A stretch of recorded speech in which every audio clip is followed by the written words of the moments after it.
샬롬. 샬롬. 우리 서로 인사합니다. 우리 이제 새 계절을 맞이했습니다. 9월 첫 주 월요일 예배 하나님께 영광 드리기를 원합니다. 할렐루야. 아멘. 오늘은 역대하 33장. 남유다의 왕 누구입니까? 므낫세. 그다음에 아몬.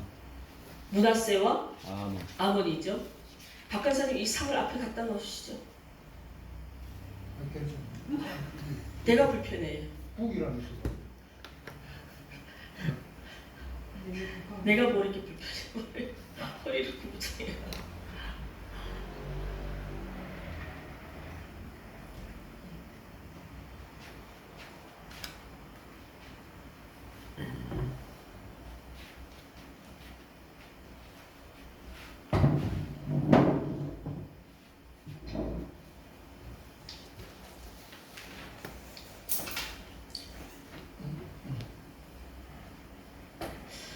오늘 바로 본문 들어가도록 하겠습니다. 우리 가을의 입구에서 이 9월 새로운 계절을 우리에게 허락하신 하나님, 오늘도 이 계절을 우리는 예배로 기도로 우리가 주님 앞에 나아가는 우리 수세빈, 우리 박건사님, 정한계 건사님, 한명의 집사님, 그리고 이 자리에 함께하지 못했지만 모든 주의 백성들에게 임하시기를 주님의 이름으로 축원합니다. 아멘. 아멘. 우리 지난주 어느 왕에 대해서 살펴보았습니까?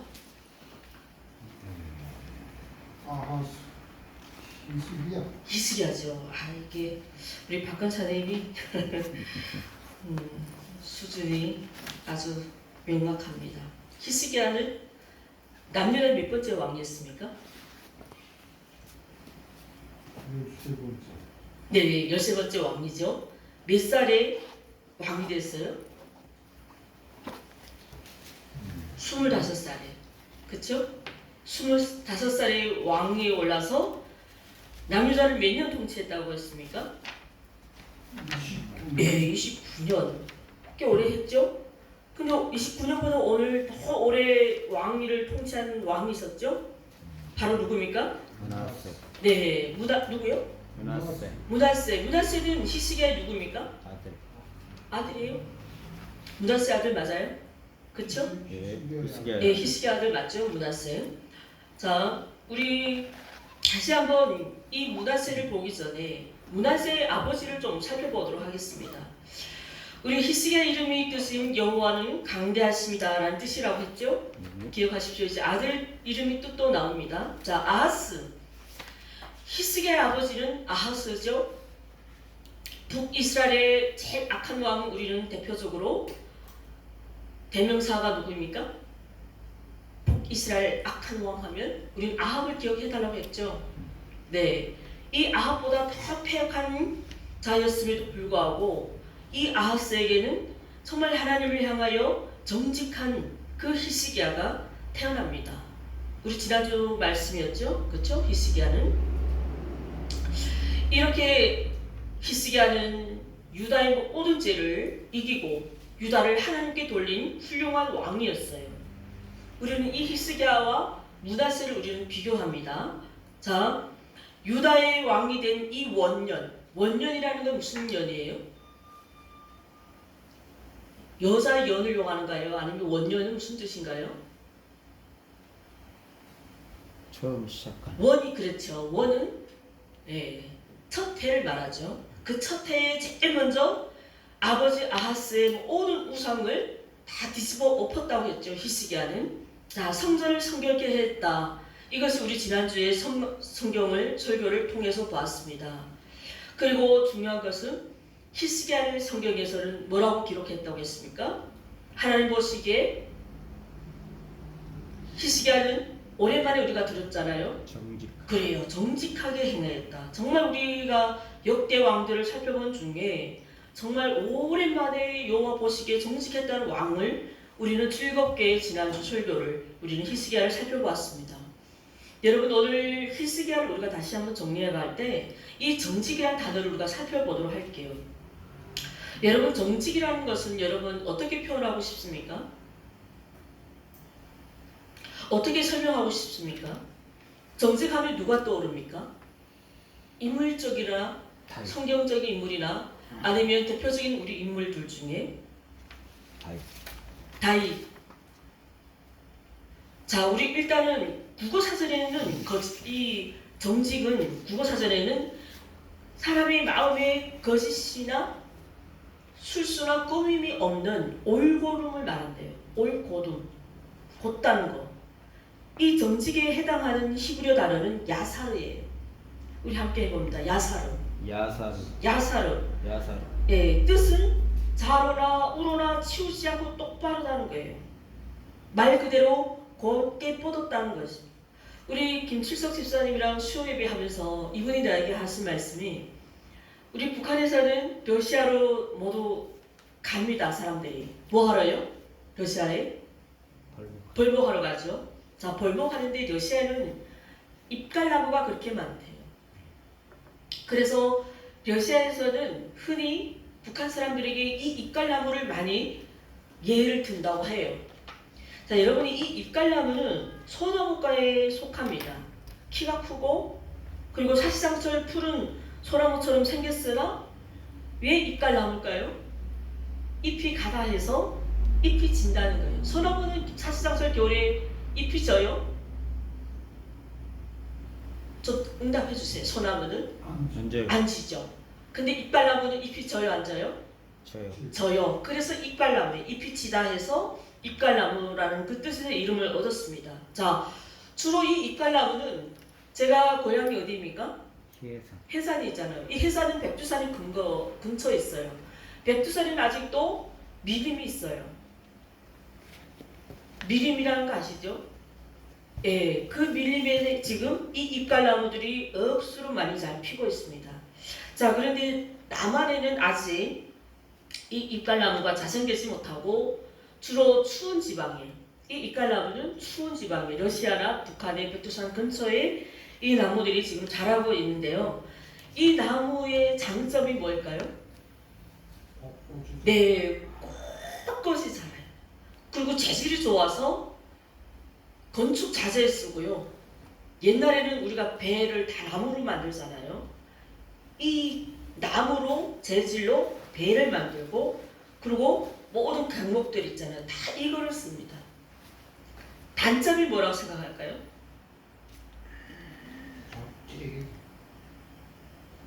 뭐든 찍으면 나무는 다 째기지기 마련이지만 자, 일단 이렇게 생각해 보십시오. 꼿꼿한 나무 단점이 뭘까요?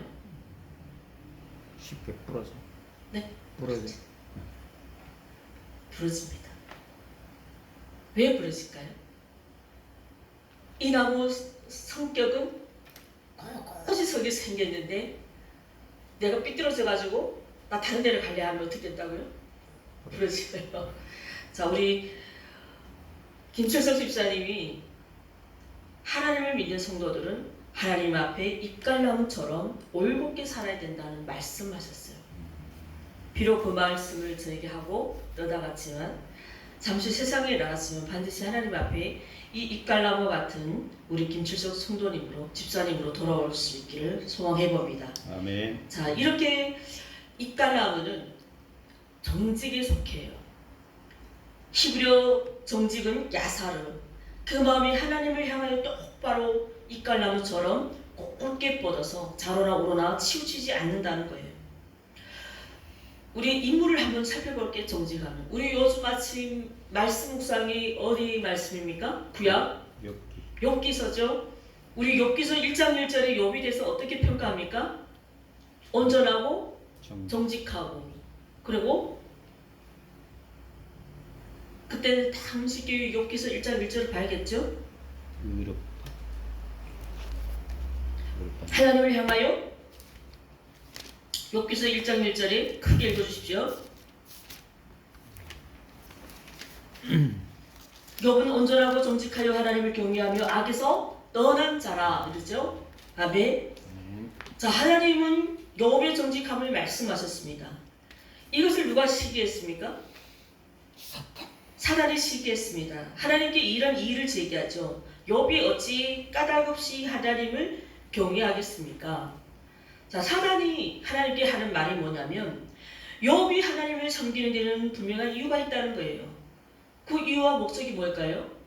예, 욥은 하나님을 잘 섬기는 것이 욥은 어떤 사람이었습니까? 족장시대에 살았죠. 욥은 아브람 시대와 같은 동시대를 살았던 사람입니다.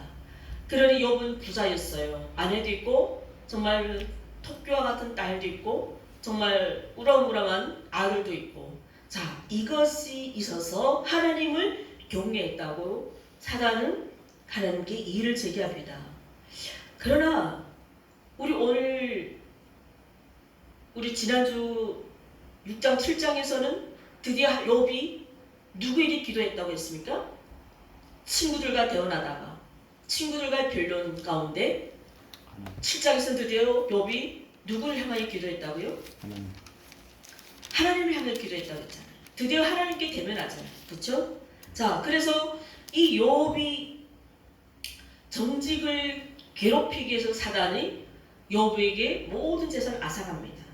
그래? 하나님은 네 생각대로 욥이 정말 나를 사랑하는 것, 나를 경외하는 그 목적이 그가 가지고 있는 재산, 자녀, 그 아내, 이것 때문에 나를 경외한다면 네가 그것을 다 가져가라 이러죠. 그래서 사단이 욥이 가지고 있는 모든 것을 가져가고 욥은 오히려 온몸 머리부터 발끝까지 욕창이 생겨서 유리사기 있잖아요. 유기로 살을 찢는 듯이 피가 철철철철 흐르는데도 그게 너무 가려워서 참을 수 없는 그 고통을 겪잖아요. 자, 그런데도 욥은 하나님을 떠났습니까? 예, 안 떠났죠. 그 비참한 상황에서도 끝까지 하나님을 떠나지 않는 그 욥. 우리 다시 한번 욥 기서를 볼 때 욥의 상황을 여러분들이 잘 읽어보십시오. 욥을 향하여 우리에게 주신 하나님의 메시지가 무엇인지를. 그래서 그 욥의 마음은 좌우로 치우치지 않고 오직 하나님 앞에 똑바로 향해 있는, 그래서 하나님께서 그에게 온전하고 정직하고 하나님을 경외하고 악에서 떠난 자라고 칭찬을 받은 욥입니다. 바로 욥과 같은 그 정직을 오늘 이 성경에서 누가 그렇게 살았다고요? 히스기야가 바로 하나님 앞에 그러한 정직한 삶을 살았다고 합니다. 그는 정직할 뿐 아니라 하나님 앞에 정직할 뿐 아니라 그 앞에 선배 왕들이 정말 잘못 살아왔던 모든 우상들을 타파하고 몇백 년 동안 지키지 않았던 그 유월절을 회복한 히스기야 왕이 이렇게 하나님 앞에 충성된 일을 한 후에 그에게 다시 뭐가 찾아왔습니까? 위기가 찾아왔죠. 나라가 지금 아수르 왕 사네립이 유다를 침공해 옵니다. 욥과 같은 상황이죠. 그 이 위기 가운데 히스기야 왕은 마음의 평정심을 가지고 왕으로서 자신이 해야 할 일에 최선을 다했다고 우리 지난주 설교를 우리는 살펴봅니다. 그리고 예루살렘 남쪽 끝에 있는 기온샘을 어떻게 합니까? 이 아수르 부사들이 마실 수 없도록 그 수로를 다 막아버리죠. 그리고 지하로는 500m 아래로 다시 수로를 뚫어서 그 기온샘을 이끌어서 예루살렘의 성 안에서 연결하여 백성들이 마실 수 있도록, 자, 이런 일들을 누가 했다고요? 히스기야가. 그리고 중요한 것은 뭡니까? 그가 우리와 똑같은, 그는 이렇게 하나님 앞에 정직했지만 그도 우리와 같은 성정을 가진 사람이기 때문에 말년에 교만했습니다. 그래서 육신이 병이 들었어요. 그래서 그는 선지자 이사야 말씀을 통하여 하나님 앞에 눈물로 부르짖어 기도할 때 하나님은 그의 병을 고쳐주셨습니다. 병을 고쳐주실 뿐 아니라 예루살렘 성을 지켜주시고 이 유다가 들어왔을 때도 하나님은 하나님의 천사들을 보내셔서 그 유다를 지켜주신 분이 여호와 하나님이셨습니다. 그리고 히스기야는 그 하나님의 은혜를 받고 생명도 연장해 주시고 연명을 받아서 15년의 더 오랜 삶으로 54세까지 살았다고 했죠. 그리고 42세에 아들 누굴 낳았다고요? 므낫세. 자, 이렇게 어렵시리는 그 기하고도 기하다는 그 므낫세를 우리 오늘 본문을 33장에서 다시 들어가 보며 살펴보도록 하겠습니다. 다시 한번 히스기야 아들 누구라고요? 므낫세. 므낫세. 므낫세 아들이 누구요? 아몬. 아몬. 자, 우리 오늘 므낫세 아몬 다시 자세하게 들어가 봅니다. 자, 므낫세 이름의 뜻은 히브리어로 잊어버림이에요. 사실 이 므낫세는 어디서 들어왔습니까, 여러분? 요셉의 아들. 그렇죠. 요셉의 장자죠. 사실 요셉의 장자는 누구입니까? 므낫세죠. 네. 둘째는 에브라임. 에브라임. 자, 근데 이 에브라임 므낫세가 장자하고 차자가 어떻게 됩니까? 축복권이 엇바뀌죠. 엇바뀌죠. 자, 요셉의 아들이 므낫세예요. 요셉은 이 형제들로 억울하게 저기 애굽에 끌려가서 노예로 살다가 또 감옥 생활까지 하다가 총리가 된 이후에 이 므낫세를 낳고 하나님께서 자신이 당한 이 모든 고난과 그리고 그 야곱의 그 아버지 집에 대한 형제들에 대한 그 원한을 잊어버릴 정도로 큰 축복을 주셨다는 뜻으로 그 아들의 이름을 뭐라고 줬다고요? 므낫세. 그래서 이 므낫세는 고난을 잊게 하는 겁니다. 그러면 히스기야도 마찬가지겠죠. 그는 교만해서 하나님 앞에 무엇을 얻었습니까? 예, 고칠 수 없는 병을 얻었습니다. 그 고통을 그 치우기 전에 왕으로서.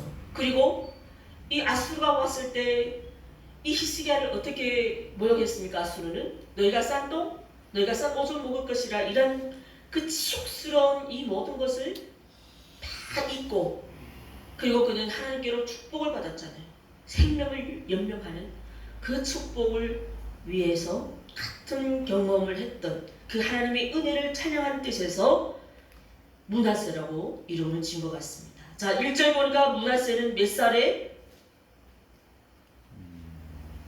오늘 삼성장 1절 12살에 남유다 몇 대 왕입니까? 14대 왕으로 몇 년 통치요? 55년. 55년 통치. 55년 역대적으로 최다 통치자인 것 같아요. 자, 우리 오늘 본문 보니까 여러분 므낫세 한마디로 어떻게 읽어나면 될까요? 악한 왕으로. 여러분들에게 뭐 이렇게 많이 요구하지 않습니다. 정말 이 사람이 이 왕이 하나님 앞에 선한 왕이었는지 악한 왕이었는지 우리는 이것을 지금까지 살펴보고 왔지 않습니까? 제 설교 강조는 뭐입니까? 우리 하나님 앞에 선한 왕들, 하나님 앞에 정직한 왕들, 우리는 이것을 끊임없이 파고들었습니다. 그것이 성경이 우리에게 보여주는 원리예요. 그렇죠?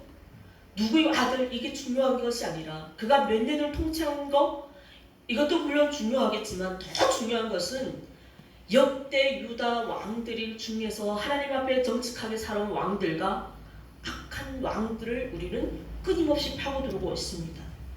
그래서 오늘 여러분들이 기억할 것은 므낫세 인생을 우리가 한마디로 일관한다면 그는 악한 왕이다.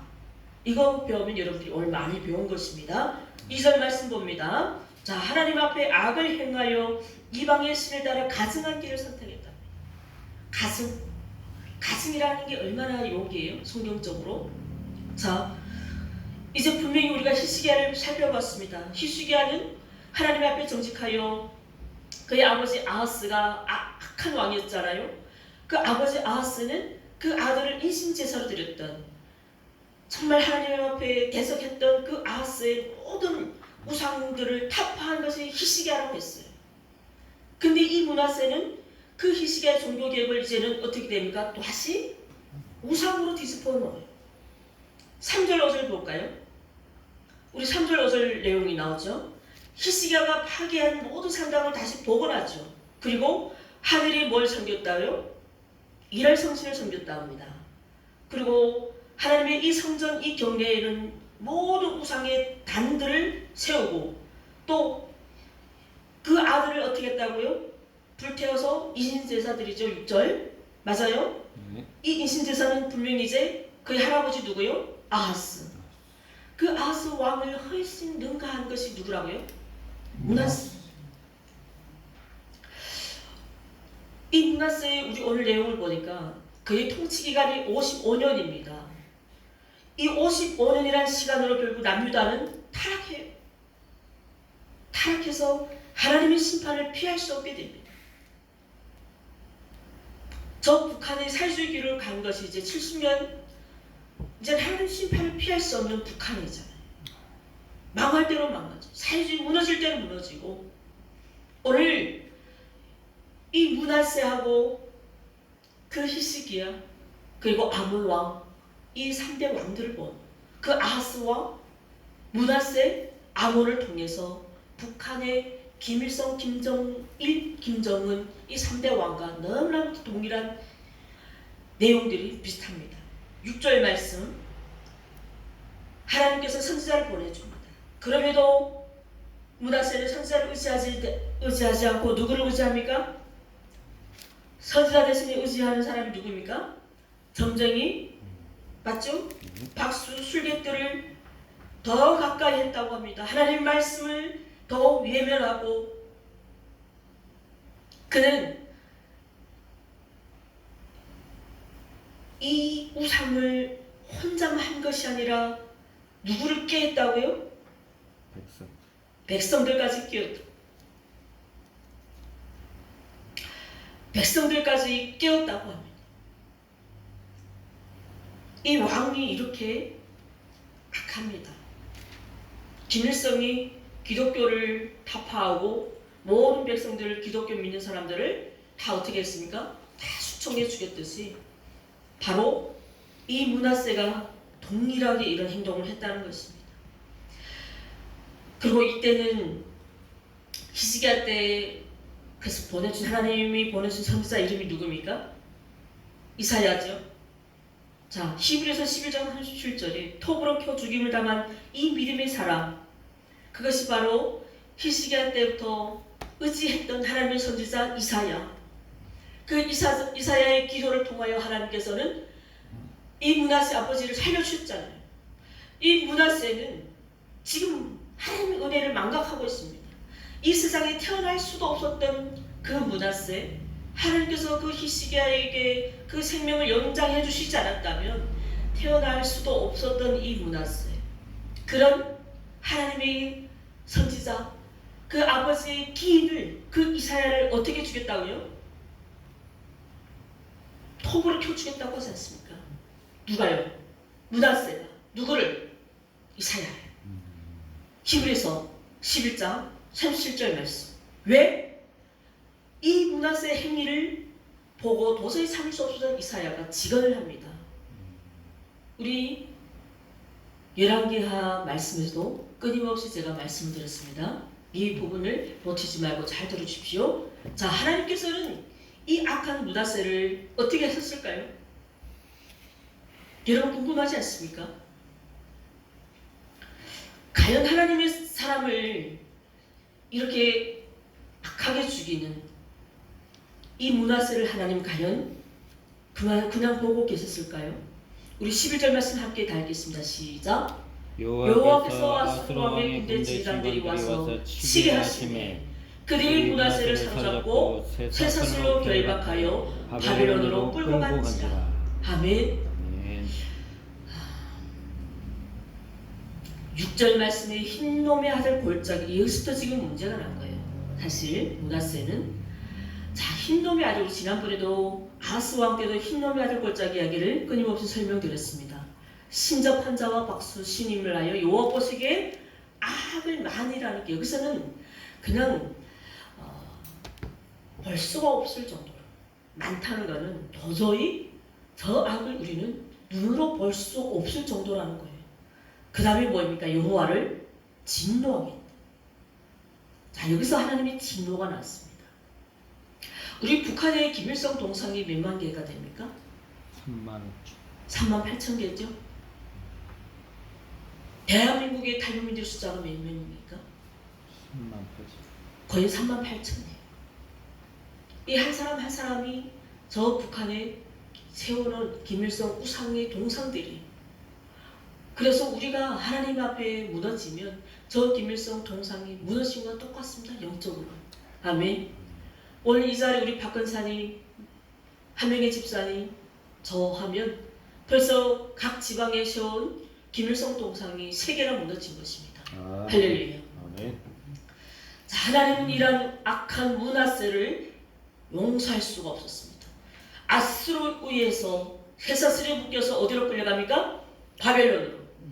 이거는 왕으로서의 정말 최고의 수치스러운 일이 아닙니까? 견딜 수 없는 그 고통 가운데 그것으로 끝나면 우리는 위대한 하나님의 그 가문을 못 보잖아요. 하나님께서 다윗에게 약속하신 그 언약을 성취해야 되지 않겠어요? 그렇죠? 그래서 우리 12절 말씀 보니까 그때서야 므낫세가 뭐라고 합니까? 함께 읽을까요? 시작. 그가 환난을 당하여 그의 하나님 여호와께 간구하고 그의 조상들이 하나님 여호와라. 조상들 나왔어요. 그가 말하는 조상이 누굽니까? 히브리. 모세죠? 이미 나오잖아요. 우리 7절 볼까요? 자기가 만든 아우색의 이 목상을 섬긴 그 하나님의 전에 세웠다고 했어요. 이 하나님의 성전을 뭐 세웠다고요? 이 예수 세민교에다가 지금 그 미신들이 믿는 이런 귀신 딱지 이런 거 있잖아요. 이게 막 그 제사상 같은 거 그걸 여기다 가서 가득 세워놨다는 거예요. 근데 하나님 뭐라고 말했습니까? 다윗과 그의 아들 솔로몬에게 이르시기를 내가 이스라엘 모든 지파 중에서 택한 이 성전과 예루살렘에 내 이름을 영원히 둘지라. 영원히. 이 말씀은 인간이 거둘 수 없습니다. 인간이 바꿀 수 없습니다. 그리고 누가 나왔습니까? 8절에 이스라엘 사람이 내가 명령한 일들 곧 모세를 통해서나 모든 율법과 율례와 규례를 지켜 행하면 내가 그들의 발로 다시는 그의 조상들을 정하여 주 땅에서 옮기지 않게 하리라. 자, 비로소 므낫세는 깨달았습니다. 자신의 조상 모세 때부터 이때는 므낫세에게는 천년전이 될 것 같아요. 아브람 때부터 우리 시대는 이 아브람 때부터 이 이스라엘을 역사해 오신 하나님을 그때서야 깨닫게 됐다는 것입니다.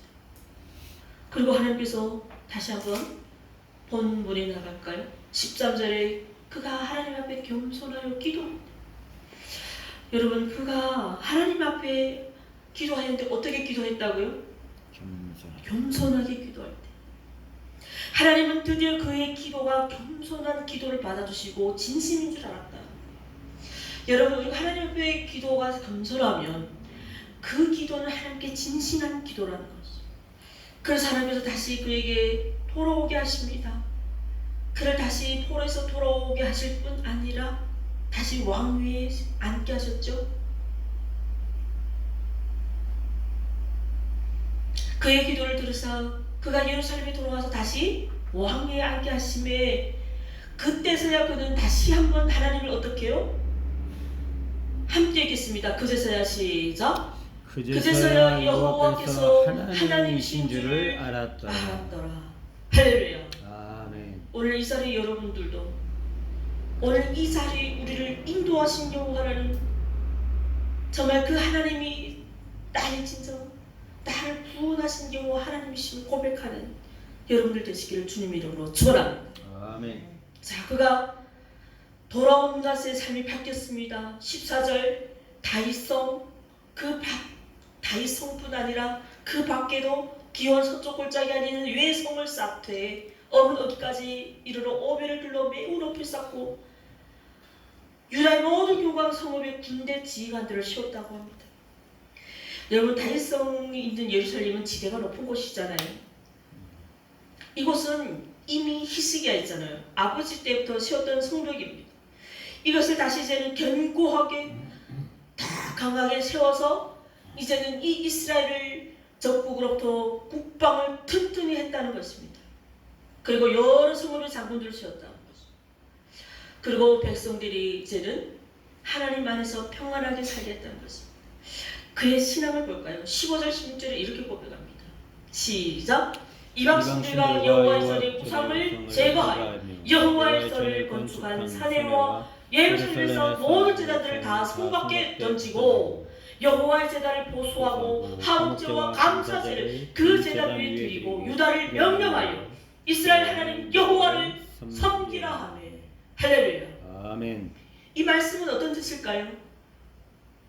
만약에 이게 정말 하나님의 기적이라면 지금 현재 북한에 있는 김정은은 북한에 있는 모든 3만 8천 개의 동상을 무너뜨리고 아멘. 그곳에 교회를 세우고 이제는 각 지방의 백성들에게 너희들 이제는 모두 하나님 다 섬겨, 아멘.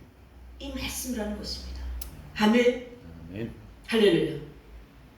그런 역사가 곧 돌아오기를 우리가 간절히 기도해야 될 줄 믿습니다. 아멘. 아멘. 이 대한민국, 우선은 이 대한민국 한국교회가 본질이 회복돼서 하나님 앞에 저 북한의 우상을 위해서 눈물로 기도할 때 하나님이 반드시 그 역사를 이루실 줄 믿습니다. 아멘. 아멘.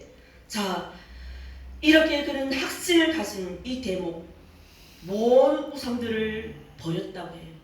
여러분, 우리 안에 있는 모든 우상들을 버리시기를 주님의 이름으로 소원합니다. 아멘. 자, 우리 여기서 한 가지 좀 우리가 아쉬운 점이 있습니다. 여러분 여기서 좀 지쳤습니까? 17절에서 산당 그의 아쉬움이 뭐가 있어요? 아직도. 예. 아직도 뭐 했다요? 산당에서 제사를 드립니다. 그 산당을 버리지 못했다.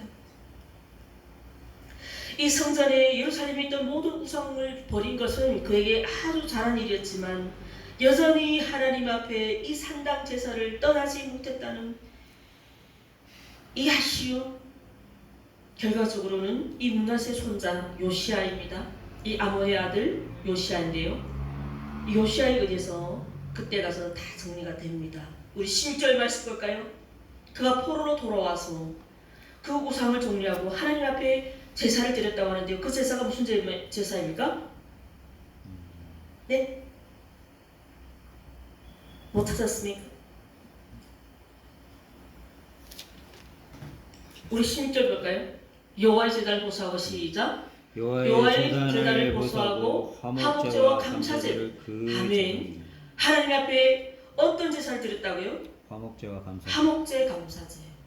여러분 성경으로 화목제, 감사제는 비슷합니다. 같은 종류예요. 지금 너무나도 가증한 길을 간 이 므낫세, 하나님의 선지자를 톱으로 겨주기인 므낫세, 하나님이 더 이상 보고 참을 수 없어서 이 아수르에 의해서 바벨론 포로로 끌려갔잖아요. 그가 진심으로 하나님께 기도할 때 하나님 그를 다시 포로에서 끌어내서 왕위에 세워졌습니다. 그러니 므낫세에게는 하나님께 감사하지 않을 수 없어요. 그래서 하나님께 드린 것이 바로 이 감사제, 화목제였다는 것입니다. 중요한 것은 여기서 그가 자신이 왜 포로가 된지를, 그 원인을 알아야 됐어요. 왜 포로가 되는지를. 순서가 바뀌었어요. 하나님을 예민하고 우상을 섬긴 그 가증한 악한 길을 가서 자기가 받은 이 하나님의 벌하심이 포로가 된 거잖아요. 그는 이제는 하나님이 다시 그를 구속했으니 그는 하나님께 먼저 감사해야 될까요? 뭐 해야 될까요? 자신의 지난날의 그 삶이 여호와는 보시기에 악했다는 것을 그는 하나님 앞에 이제는 무릎 꿇고 대속죄를 드려야 돼. 이게 순서예요. 맞아요, 안 맞아요? 내 잘못을 아직도 깨닫지 못하고, 우리 이런 거예요. 박건사님이랑 나랑 싸웠어요. 근데 분명히 두 사람 하나는 잘못한 사람이 있습니다. 근데 우리 특별한 만남이 때문에 정말 우리가 천성적으로 정말 우리는 깨지면 안 되는 인연 때문에 우리 명예 집사님 부부를 얘기하면 더 맞을 것 같아요. 우리 박근사님 명예 집사님께 너무너무 잘못한 게 있어요. 물론 가정을 살리기 위해서 고향을 떠나와 어쩔 수 없는 선택을 했겠지만, 자, 이 10년 동안 박근사님이 우리 명예 집사님께 잘못했습니다. 그래서 이렇게 10년 만에 만났습니다. 그리고 각 권사님은 하나님께만 감사했어요. 내 아내를 무사히 잘 데려오게 해줘서. 근데 그 안에 자신의 잘못이 있었어요. 이 잘못을 하나님께 해결 안 합니다. 그냥 감사만 드려요.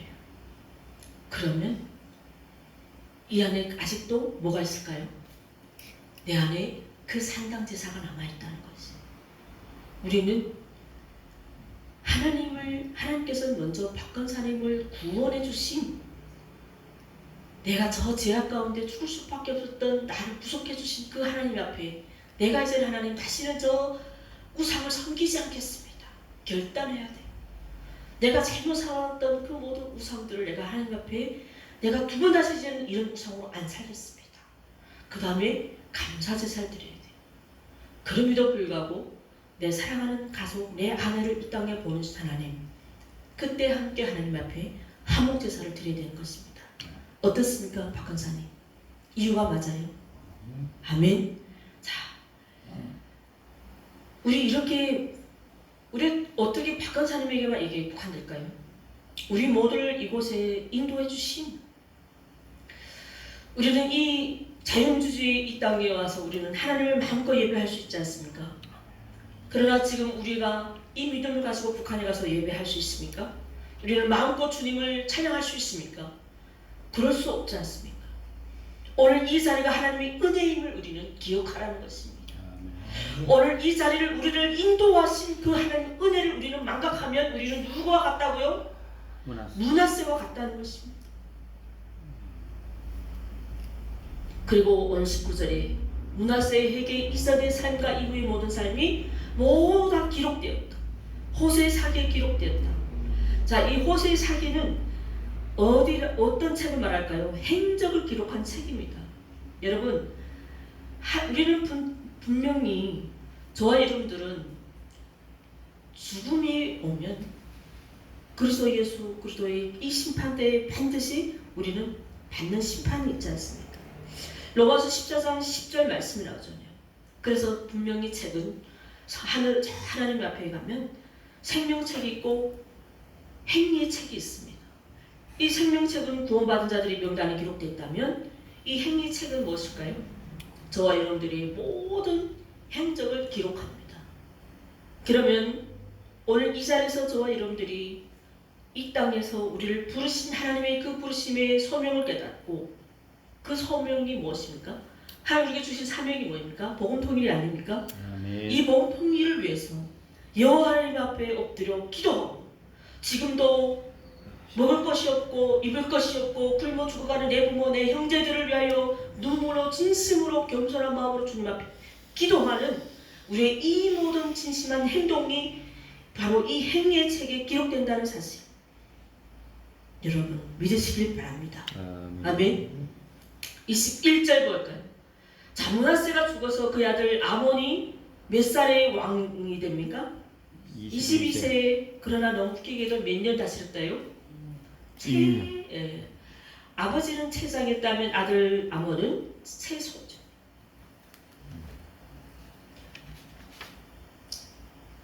불과 2년밖에 다스리지 못했음에도 불구하고 아버지 므낫세가 신앙을 회복하려고 했던 모든 부분을 또다시 뒤집어 버렸습니다. 자, 므낫세는 결국은 마지막에 하나님께 회개했잖아요. 그렇죠? 그 악한 므낫세. 자, 우리 22절 읽어볼까요? 아몬을 어떻게 평가하는지를 22절 시작. 그의 아버지 므낫세의 행함같이 여호와 보시기에 악을 행하여 아몬이 그의 아버지 므낫세가 만든 아로 새긴 모든 우상에게 제사하여 섬겼으며. 네, 자, 므낫세의 행함같이래요. 한마디로 부전자전이죠. 자, 그런데 마지막에 뭐라고 평가합니까? 그래도 므낫세는 하나님 앞에 겸손했다고 하는데 그는 점점 여호와 앞에서 겸손하지 않냐고 또 23절에 하나님 앞에 범죄했다고 합니다. 처음에 므낫세가 얼마나 악했어요. 그 악함이 아들 아몬 부전자전이라고 성경은 얘기합니다. 그리고 23절에는 더는 므낫세 이야기가 안 나오죠. 아버지는 겸손했다 했잖아요. 그러나 여호와 앞에서 스스로 겸손하지 아니했대요.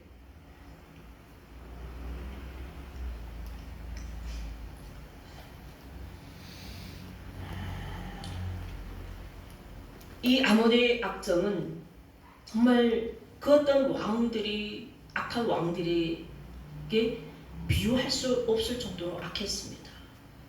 그의 악행이 심지어 백성들이 견딜 수 없을 정도였대요. 24절 25절 볼까요? 그의 신하가 반역하여 왕을 궁중에서 죽이매 누구에 의해서 죽었다고요? 아몬이? 신. 신하에게 죽었어. 여러분 기억나십니까? 우리 지난해 열왕기하 말씀에서도 이 아몬에 대한 설교를 제가 드렸습니다. 아몬은 그 신하에 의해서 죽임을 당하고 이 신하들은 아몬을 죽인 신하들은 누구에 의해 죽었다고요? 백성. 백성들에 의해 죽었어. 말하자면 요즘 말로 말하면 이게 뭐라고 해요? 우리말로? 쿠데타죠. 쿠데타가 일어납니다. 북이스라엘 왕 중에서는 북이스라엘이에요. 이 북이스라엘 나라를 우리가 역대기에서는 우리는 살펴볼 수가 없습니다. 북이스라엘 이야기는 더 이상 없다고 했습니다. 그러나 열왕기하에서 우리가 북이스라엘 왕들이 볼 때 이 왕들 중에서도 신하들을 죽이고 신하가 왕을 죽이고 신하가 왕이 되는 사건도 있었습니다. 근데 지금 아몬이 그렇다는 거예요.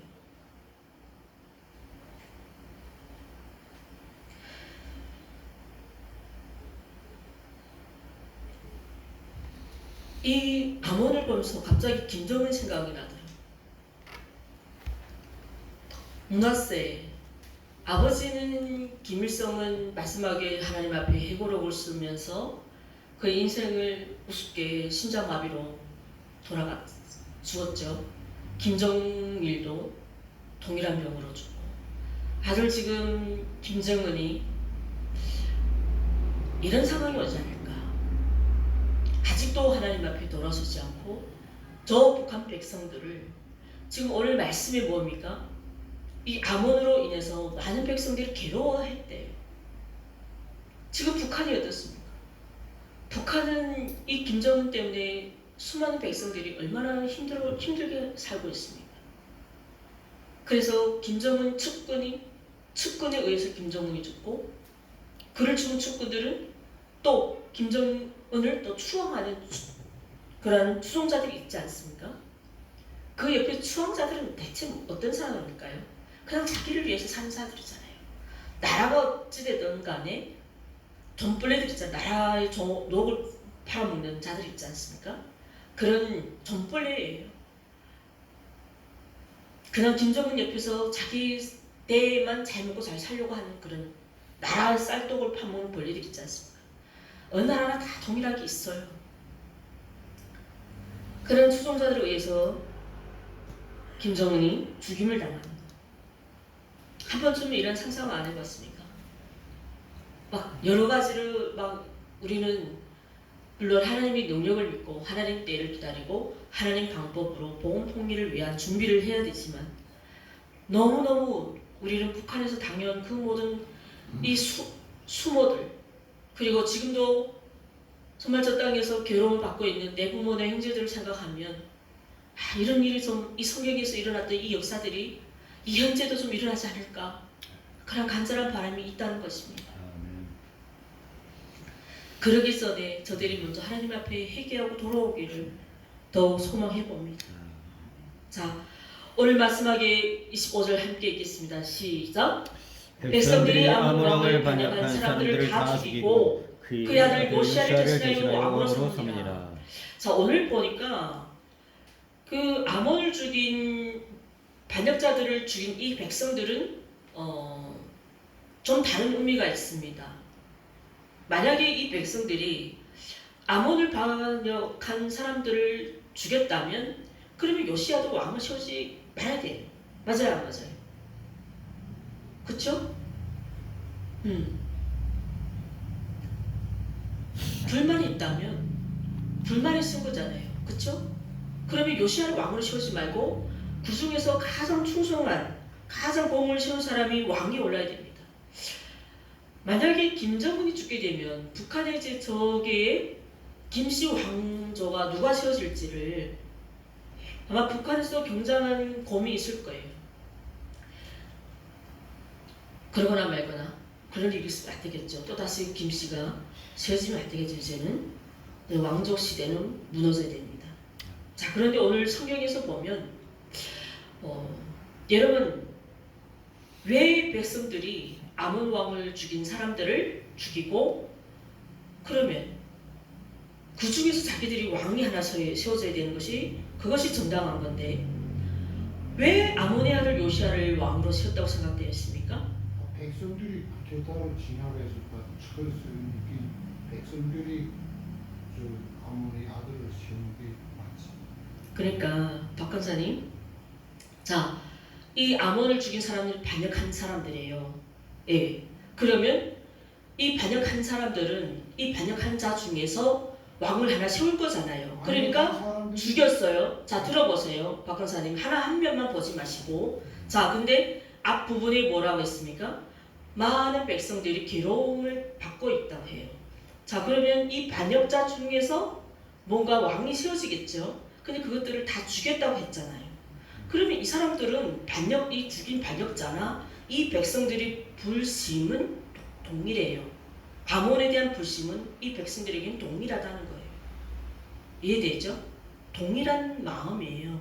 이 아몬에 대해서 좋은 마음을 가지고 반역한 사람 죽였다는 게 이게 아니라, 예, 그게 아니에요. 근데 여기 성경에서 말하는 의도는 뭐냐면, 반역자들 왜 죽였나? 하나님이 계획이 있어요.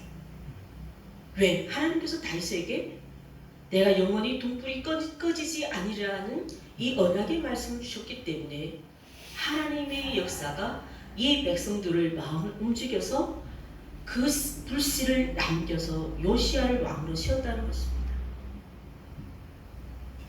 내 등불이 꺼지지 않겠다는 하나님이 이 다윗과 맺은 이 언약을 성취하기 위해서, 그래서 우리에게 다윗의 자손 아들 예수 그리스도 우리에게 계보로, 우리는 그 하나님의 백성들로 우리에게 이 은혜를 주셨다는 것입니다. 오늘 므낫세와 아몬을 통해서 우리에게 주신 교훈이 무엇일까요? 이들은 참으로 하나님 앞에 악을 행한 사람들이었습니다.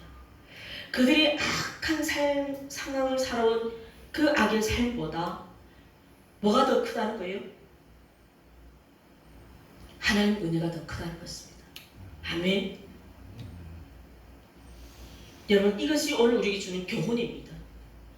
저 김씨 가문이 수십 년 동안 그들의 그렇게 악행을 저질렀지만 아직도 그들에게 주신 하나님 은혜가 크다는 거예요.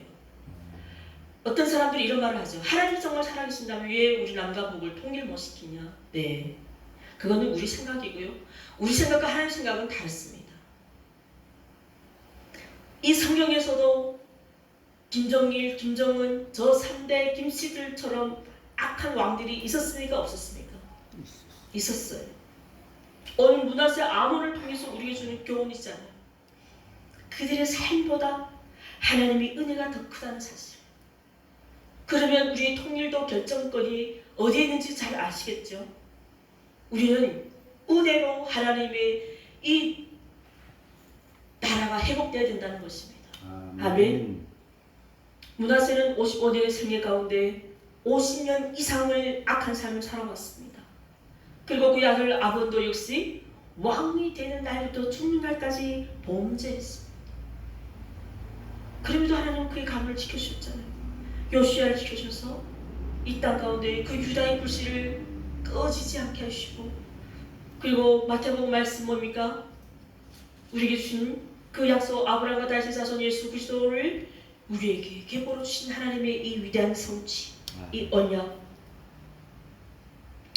오늘 이 말씀을 우리는 정말 잘 이해하셨다면 여러분, 지금 현재 이 신앙보다 우리는 더 믿음의 신앙으로 우리는 하나님께 향해 나아가야 할 줄 믿습니다. 아멘. 아멘. 여러분은 지금까지 어떤 삶을 살아왔다는지 이게 중요한 것이 아니라 지금도 하나님 우리에게 은혜를 주신다는 사실, 우리는 그 은혜가 더 크다는 사실을 기억하고 오늘의 이 믿음이 더욱 주님 앞에 신실하고 정직하고 하나님 보시기에 정말 그 신실한 삶을 살아가시는 오늘부터 이 가을의 새 계절의 입구에 우리는 들어왔습니다. 우리의 삶에서 하나님 그 은혜를 우리는 망각하지 말고, 만일 우리가 그 은혜를 잊고 살아왔다면 그 은혜를 기억하고 더 하나님을 깊이 인식함으로 반드시 우리에게 복음 통일을 이뤄주실 요 하나님을 바라보며 가장 귀한 이 가을의 계절을 주님과 함께 동행함으로 승리의 삶을 살아가시는 여러분들 되시기를 주님의 이름으로 축원합니다. 아멘. 기도하겠습니다. 능력의 하나님, 오늘 므낫세와 아몬의 삶을 살펴보았습니다. 그들의 삶보다 여호와 하나님의 은혜가 더 크다는 이 사실을 다시 한번 깨닫게 되었습니다. 그러나 주님, 아직도 우리 안에 므낫세와 같은 그 삶이 있다면 주님, 그러한 삶을 돌이켜 온전히 하나님을 바라보며 주님과 동행하는 삶을 살아갈 수 있는 우리가 되게 하여 주시옵소서. 아멘. 또한 그의 아들 아몬과 같이 주님의 은혜를 망각하고 이미 하나님 원하시는 길과 다른 길을 우리가 가고 있음에도 하나님 그것을 우리가 인지할 수 없었다면, 인지 못했다면 주님 그것을 깨달아 아는 지혜를 주시고 그 삶을 돌이킬 수 있는 용기를 주시옵소서. 아멘. 그래야 우리의 길이 므낫세와 아몬의 길이 아니라 다윗의 길과 같이 주님과 영원히 동행하는 믿음의 삶을 살아가며 정말 주님 앞에 정직한 삶을 살아갈 수 있는 우리 예수 세민 모든 성도들이 될 수 있도록 주님 축복하여 주시옵소서. 아멘. 예수님 이름으로 기도드리옵나이다. 아멘. 아멘.